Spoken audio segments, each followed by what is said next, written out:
I want to go for some football because we have some serious questions to ask you before we get out of here, man. Look, Terry and Arnold got hurt today. Derek Barnes got hurt. We don't even have to talk about Levi Onwuzurike because it's done. Another defensive lineman. I got 2 questions for you, okay? Question 1, you're seeing these injuries happen yet again with the Detroit Lions. Is there something about the intensity of how the Detroit Lions and Dan Campbell runs practice? That's 1.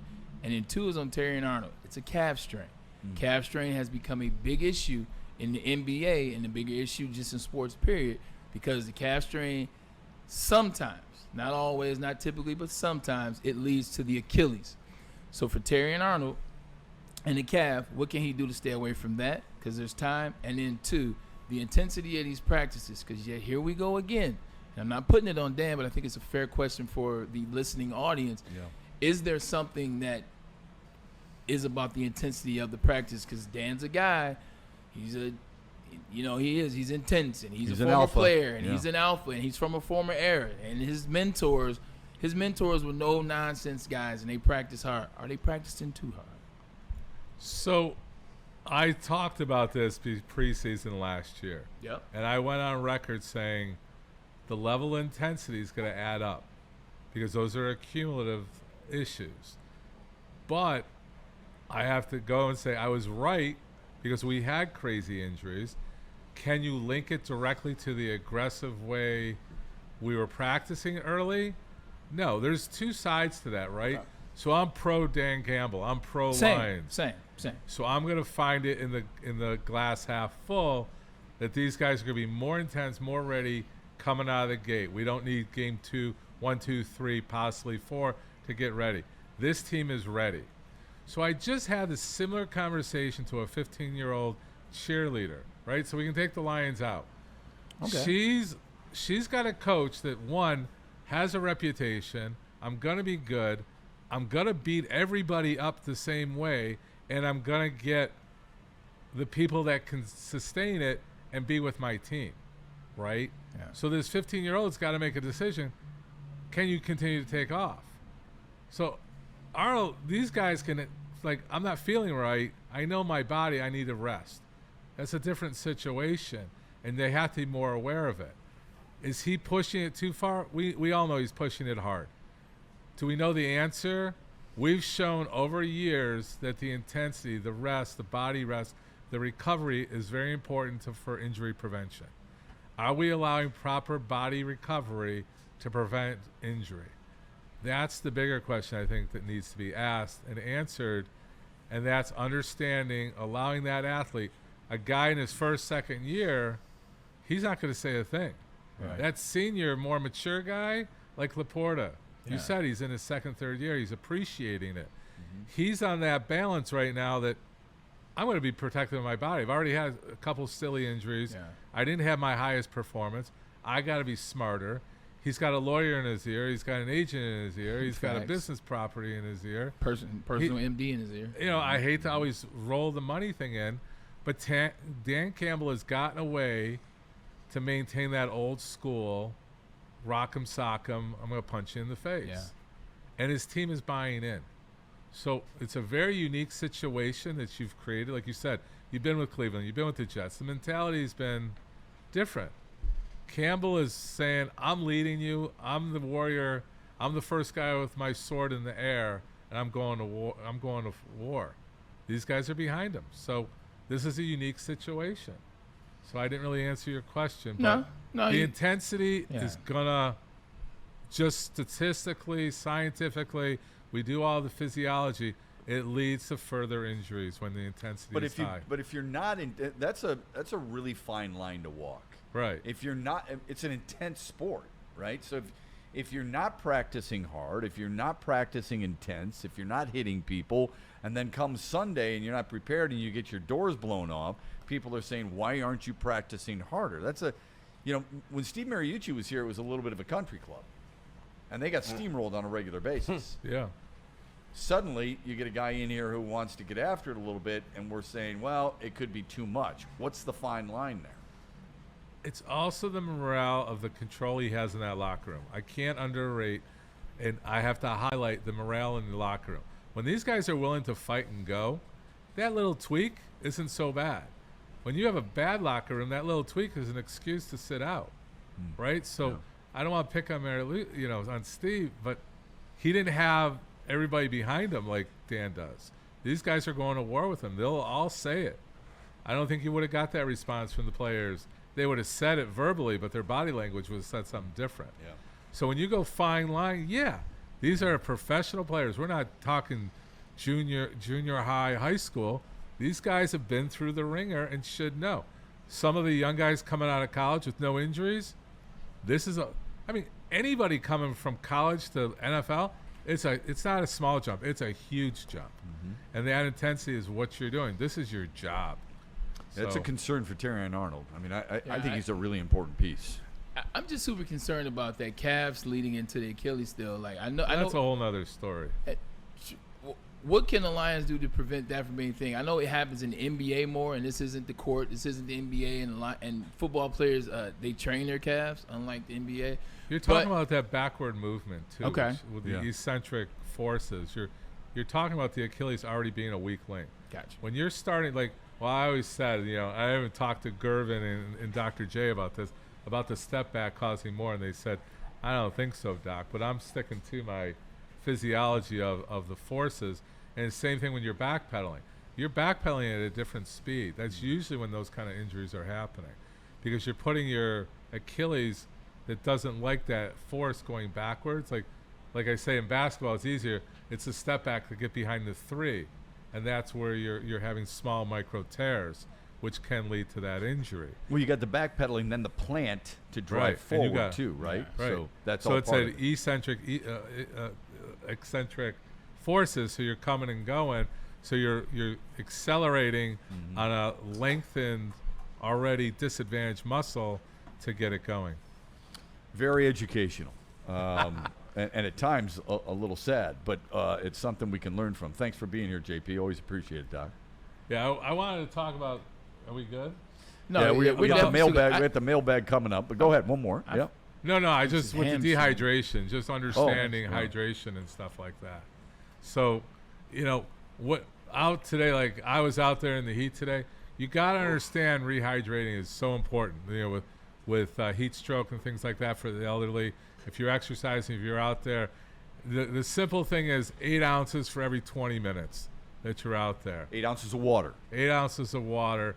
And then water, it's a 2 to 3 ratio or 3 to 4 ratio, depending on the intensity. You got to put some electrolytes in there. So like a lot of my entertainers are going for 2-hour shows and they're just doing water. They're still feeling lightheaded. So when you're losing weight, you got to replace if you're doing high intensity, it's a 1 to 3. So it's like a Gatorade, a Powerade, without the sugars to the water. If you're lower intensity, it's about a 1 to 4. So just some simple stuff and going from there.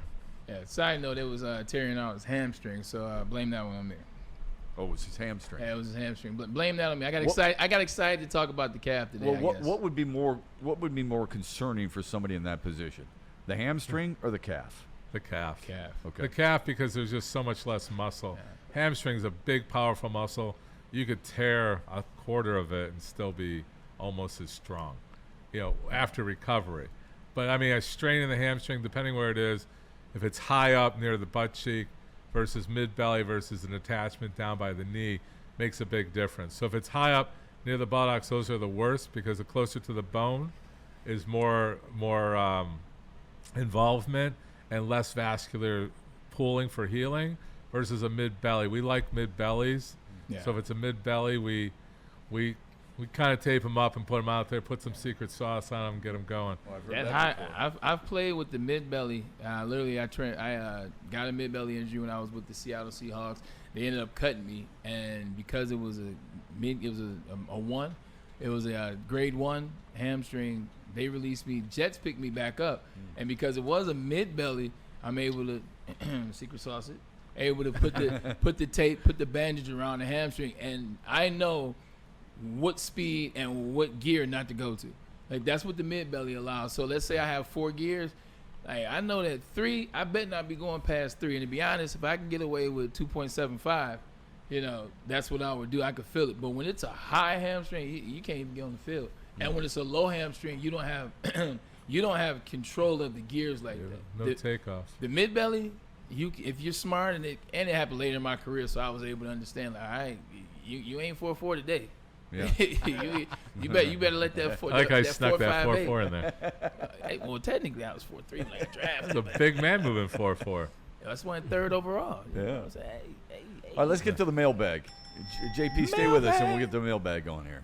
Hey, definitely. You know what? We actually got a $10 super chat from Stephen Baffy. Hey, appreciate you, brother. He actually has a mailbag for the doc, and I'm sorry if I butchered this name, but he says, can you please explain what a genetic methylation test is and if it can help identify a need to take methylated supplements for some people? What is a genetic methylation test, and what does it mean to take methylation supplements for some people? Yeah. So basically, it's genetic testing. Yeah. Okay. So with genetic testing, Great job, Kool-Aid. but I think he's talking about metabolism of genetically metabolizing supplements. Everybody's not created equal. So certain medications will absorb differently and have more pronounced changes to you. I think he was talking about what type of supplement, or just supplements in general. Supplements in general, I believe, to deal with that. What's good with most supplements, and understand they're not FDA approved. I like that some are being forced to say they're not FDA approved. You know, these are like magnesium, glycosamine, stuff like that, calcium supplements. What's it going to do? Most of the time, if you're healthy, you're going to pee it out. Like creatine is a big one right now. Yeah. Creatine in young people, old school, if you're young, you're okay. If you're getting older, it's working your kidneys harder and can potentially lead to kidney failures and things like that. So everything in moderation is okay at a certain age. Long term, I don't know if we did a shout out to Hulk Hogan and rest in peace, but we did. that's the gentleman. We can use I actually want to stay positive with it, but there's a man that did a lot of supplements. In his day, did he prematurely pass away at 71? But that's a guy that kind of did it all. Supplements, can you do genetic testing? If you're someone that just things aren't responding or not making sense, I would highly suggest metabolic genetic testing to see how you're metabolizing. Like for us, we do a lot because, narcotics and opioids and pain meds. I have the little old lady that can take 10 of them, and I got a football player that gets just snowed on one. Yeah. What's the difference? There's metabolic testing that will see how you're absorbing and what you respond to. And it's across the board. Like for the people that have parents or someone that's on polypharmacy, those are the people that I would love to have metabolic testing, because a lot of times you're finding out they're not responding well. So there's a lot of topics in that one question. Yeah. So I don't want to get too crazy with No, it. that's good. That's really good. If we had more time, I'd ask you more about diet, because I think especially the people in the chat.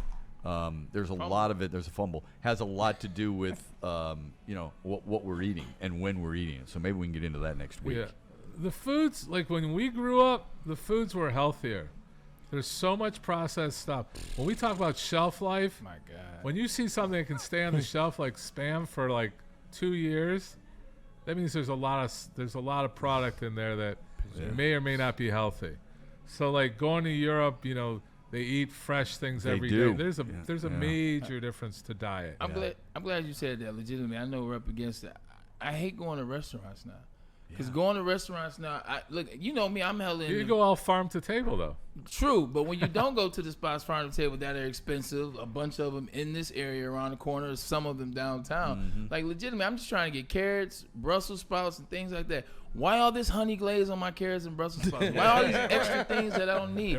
Give me Brussels sprouts with some salt and pepper, a little Parmesan, a little vinegar. Little extra vinegar oil. Give me that. Give me some carrots regular. Like, why all the sweetness and to make it taste good? Like, if you knew how to cook, it would taste good. I can't stand these places these days. I got to spend $200 to eat some food that's going to piss me off. This is why we had the home cooked meal at your house. Dude, Yeah, bacon on everything. Give me that meal. Minus the Brussels sprouts, and they didn't serve it then anyway. Brussels sprouts. Bacon on everything, Asparagus. hot honey on everything.